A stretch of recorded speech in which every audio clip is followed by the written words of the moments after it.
ang isa po nating regular na viewer. Wala po itong, hindi kumpleto ang program pag wala ito. Si Brother Nimrod from Zambales. Hello po. Magandang gabi po sa inyo. Magandang gabi po. Magandang gabi din, Brother Nimrod. Anong inyong tanong? May dalawa po akong katanungan. Sige po. Ang una ko pong tanong ay yung unang miracle na ginawa ni Jesus doon sa Cana nung may kasalan. Naubusan ng alak. At nung maubusan ng alak, ay sinabi ni Mary doon sa mga tao, pumunta kayo kay Kristo at kung anong iutos niya ay gawin nyo. Ito na po ang tanong ko. Ito ang unang milagro o kababalagan niya ginawa niya. Pero bakit na yan, sabi ni Mary, napuntahan at kung anong iutos ay gawin nyo. Alam ba ni Mary na gumagawa ng milagro, samantalang ito yung unang milagro na ginawa ng Panginoon? Anong ibig niya sabihin nung pinapunta niya? Naniniwala siya, alam niya nga gagawin ni Jesus na wine yung tubig dahil ang problema ay wine. Bakit niya pinapunta kay Jesus? Para ano? Alam niya na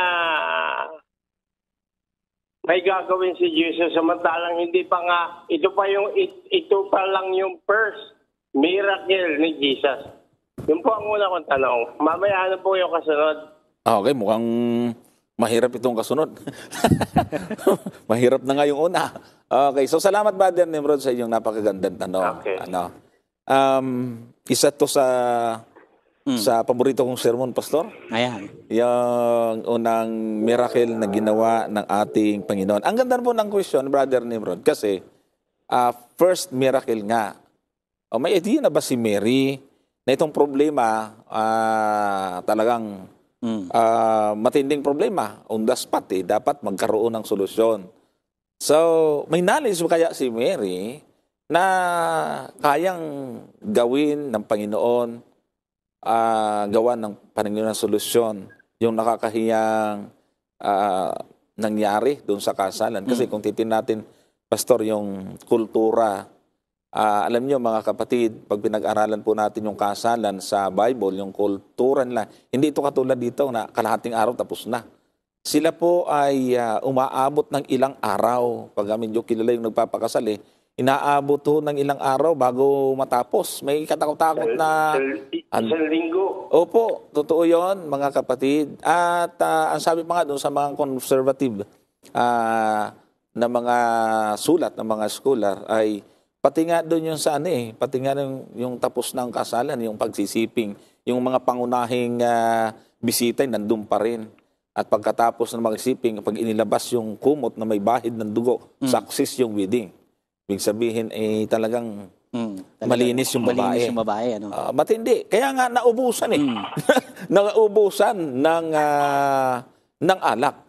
So ang tanong dito ay hindi kung ano alak, kundi may alam ba si Mary na kaya ng Panginoon yun? Bago pa lang. Hindi pa kasi naka-witness ng miracle ng Panginoon. Nga po, itong question ni Brother Nimrod ay talagang mapapaisip ka rito. Oo kasi nga, laging ganun Actually, Brother Johnson, pag tinignan kasi natin yung account dito sa John chapter 2, hindi na mention dito kung meron ba talagang knowledge na si Mary. Kundi, ang binanggit lang talaga rito, ang sabi nga rito, umpisahan ko sa verse 1, sabi dyan, at ng ikatlong araw ay nagkaroon ng isang kasalan sa Cana ng Galilea. Chapter 2 po ng yan. Para mailagay sa screen. Yan, chapter 2 verse 1. At naroon ang ina ni Jesus. At inanyayahan din naman si Jesus at ang kaniyang mga alagad sa kasalan. And then sa verse 3, at nang magkulang ng alak, ang ina ni Jesus ay nagsabi sa kanya, wala silang alak. Ito na yung tinatanong ni Brother Nimrod, na bakit si Mary, yung kanyang nanay, pumunta sa kanya at sinabi na walang alak. Ngayon, pagdating sa verse 4, at sinabi sa kanya ni Jesus, babae, anong pakialam ko sa iyo? Ang aking oras ay hindi pa dumarating. Ayan. So gusto kong pansinin natin itong verse 4. Merong binabanggit si Jesus doon sa kanyang nanay na yung aking oras ay hindi pa dumarating. Yeah. So kung magbabase tayo dito sa talatang ito, merong indikasyon, although hindi siya direct, merong indikasyon na si Mary ay may alam patungkol kay Jesus. Tama. Kasi una sa lahat, si Mary, yung pagbubuntis niya kay Jesus ay miracle. Alam niya na eh. Alam Umpisa niya pa na. lang eh. Alam niya na yung kanyang dinadalang tao ay ang Mesiyas. Tama. Kasi siya yung pinili, 'di ba? Sabi nga dun sa Mateo. Pangalawa, yung pagdating ng mga yung wise men. Bunga rin yun ng miracle. Na nung bumisita sa kanya. Opo. So may At knowledge na siya doon. may knowledge na siya. At hindi lang yan, maging yung naiwan siya doon sa templo, di ba, nawala siya ng ilang araw. Hinahanap, tapos Hinahanap siya. nag-explain kung bakit siya nandun. Nung nag-explain si Jesus sa kanya, ang sabi nung talata na yon ay, kumbaga, tumatak sa puso ni Mary yung pangyayari na yon. So dito makikita natin, based dito sa conversation nila, merong indikasyon, ngunit bagamat ito ay hindi direct, merong implied message dito na meron nang alam si Mary. Kaya ang sabi ni Jesus Christ, babae, anong pakialam ko sa'yo, ang aking oras ay hindi pa dumarating. So kumbaga, merong possibility na may inaantay si Mary na oras para kay Jesus Christ to rebuild or gumawa noong mga miracles na bagay na yon. So yun yung mga possibilities, Brother Johnson, na nakikita ko rito. Tama. Ayan po mga kapatid, kasi parang ang hirap naman sabihin na walang alam si Mary. Siya nagpalaki dito at hindi po siya nagkulang ng impormasyon. Itong kanyang sa dinadalang tao pa lang ay gawa ng Espiritu, kahit na si Joseph, kinausap ng angel. At so ibig sabihin, kung meron man dito nakikita natin na malalim na pagkakakilala sa isa't isa, ay yung magnanay. Walang ibang mas malalim ang alam tungkol sa kay Jesus, kundi si Maria na una-una doon. Kasi siya yung nanay nito. So, nakakita po tayo ng malaking possibility, Brother Nimrod, na alam niya. Kaya nga nung sumagot ang Panginoon, nasabi niya doon sa verse 4 na binasa ni Pastor, na babae, anong pakialam ko sa iyo? Ang aking oras ay hindi pa dumarating. Pagkatapos nun, doon sa verse 5, chapter 2, verse 5 ng John, ang sabi ni Maria, ito, sinabi ng kanyang ina, sa mga alila, gawin ninyo ang anumang sa inyo'y kanyang sabihin. Ito nagpapahiwatig ito. Na kahit na tinanong ng Panginoon, hindi ko pa oras. Bagaman yung salitang babae dyan ay hindi ibig sabihin parang bastos at walang pagalang, kundi ang katumbas niyan ay mama. Inay. Hindi ko pa alam. Pwedeng mag-comment? Sige po. Hindi kaya ang isang possibility rin, ito pumasok lang sa isip ko na gustong hinga ng patunay ni Juan. Dahil nakita nga niya yung mga previous yung mga wise men at saka yung kung ano pa nung Juan bago yung kasalan na yon. Hindi kaya isang possibility na gustong subukan ngayon ni Mary yung mga pangako at salita na siya talaga ang promise na Messiah.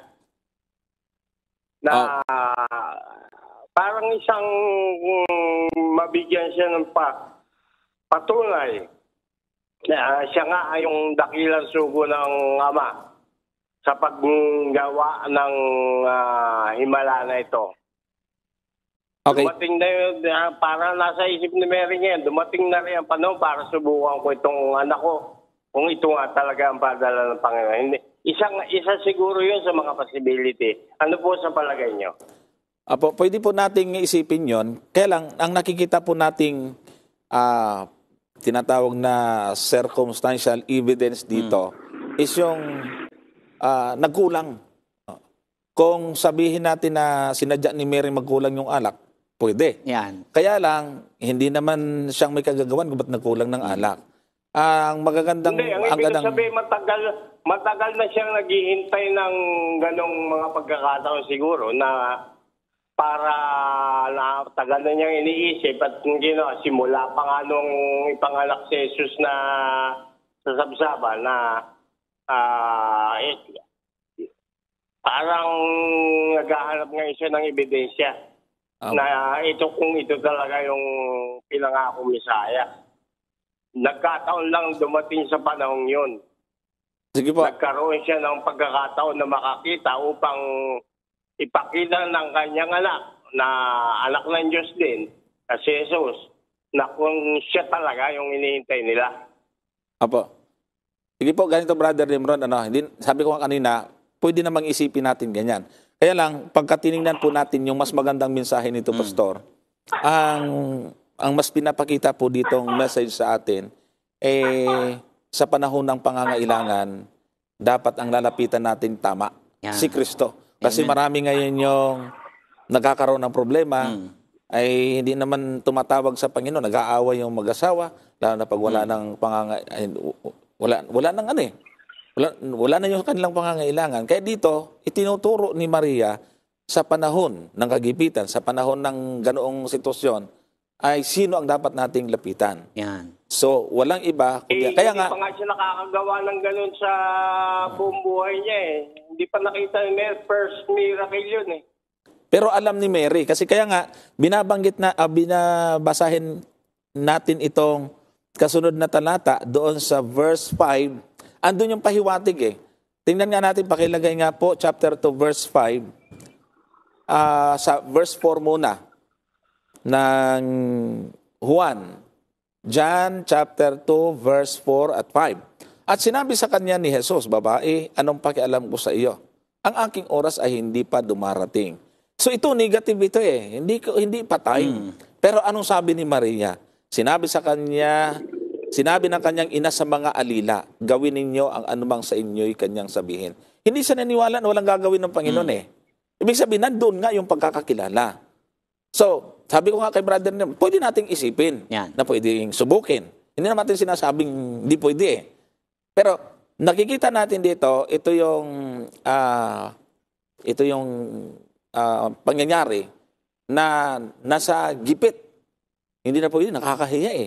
Yung pupunta ka pa, bibili, nakakahiya sa panauhin. So, tinuturo tayo sa isang mensahe na si Maria mismo ang nagturo kung kayo tayo lalapit. At tama na bagaman negative ang dating, sabi niya, kung ano sabihin niya. Naniniwala siya na may gagawin eh.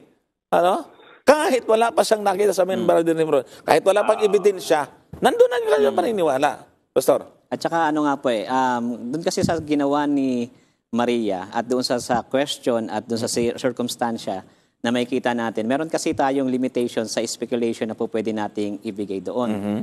Since wala namang binabanggit ang text na ang reason ni Mary ay para i-test si Jesus Christ, malilimitahan tayo doon ngayon based sa text kung nabanggit sa atin doon. So, ayon sa context ay meron siyang knowledge about kay Jesus Christ na makakagawa siya ng miracle kasi si Jesus Christ, the very moment na napunta siya sa sinapupunan niya, it's a product of a miracle na rin. So, yung bumisita pa siya doon sa kanyang pinsan, tumalon yung bata, yung nasa tiyan ng nanay ni John. So, patunay din yun na talagang kinikilala na yung daladala ni Mary ay yung Messiah na darating. So, as a Messiah, as a Son of God, at bilang anak ng Diyos, di ba? Makikita natin na meron talaga siyang kakayahan na gumawa ng mga himala. At dito, base sa pag-uusap nila, meron siyang idea na kayang gawin ng ating Panginoon Jesus. Kaya nga, maganda po yung punto niyo eh. Ang sabi niyo ay, bagamat parang negative, babae, anong pakialam ko sa'yo eh, hindi pa naman dumarating eh. Parang ayaw gumawa eh. Diba? Kung akong sabihan na gano'n eh, sige, sorry. Sabi, kung wala siyang paniniwala, ay di kausapin niya, gumawa tayong ibang paraan. Yan, gano'n.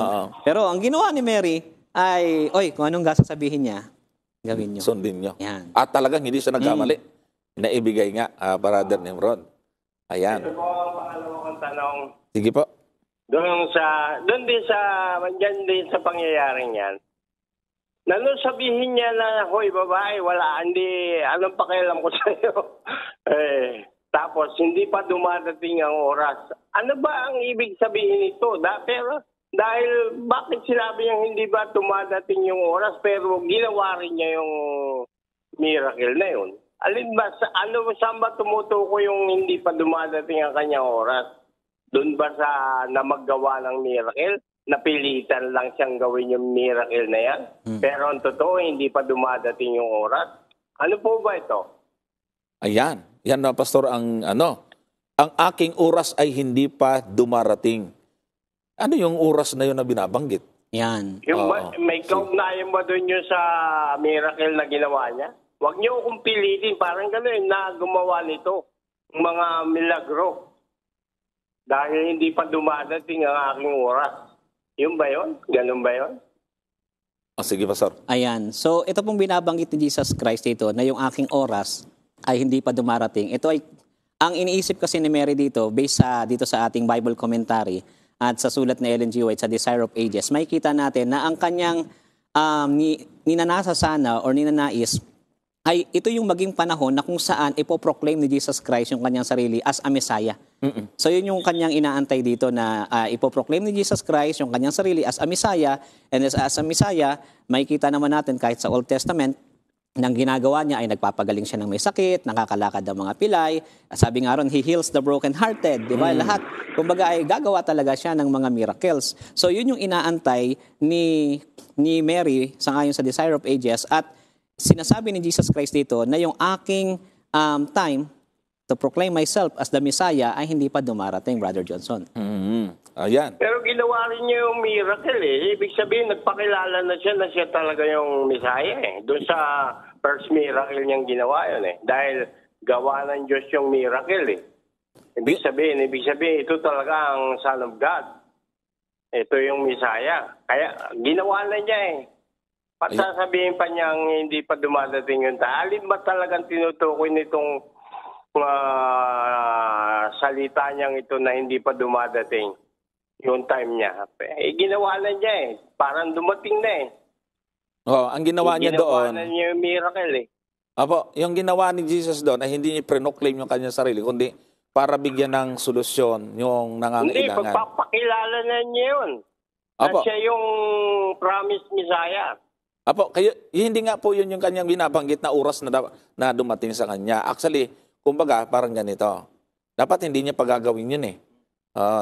Pero, dahil sa mayroon pong matinding pangangailangan, ay napakabuti ng Panginoon. Dahil, bahala kayo dyan, di pa dumarating oras ko. Hindi, ginawa niya. Binigyan niya ng katugunan. So, depende pala yung kanya. Hindi sa oras niya, kundi depende doon sa pangangailangan. Pero wala pong sinabi siya doon sa time na yon na yung kanyang i-proclaim yung kanyang sarili bilang Mesiyas. Talagang ibinigay lang po niya yung pangangailangan. Pero wala po tayong mababasa doon na pinakilala niya ang kanyang sarili. Bagaman, dahil sa kanyang ginawa, iisipin ng iba.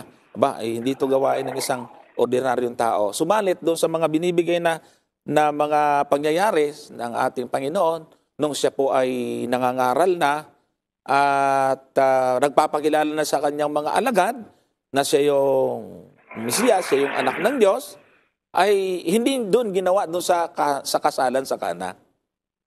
Ayun po yun. Palagay ko yun ang unang simula ng kanyang pagpapakilala, yung kasal na yan eh. Kaya natala sa Biblia yan eh. Palagay ko yun ang yung introduction na niya talaga eh.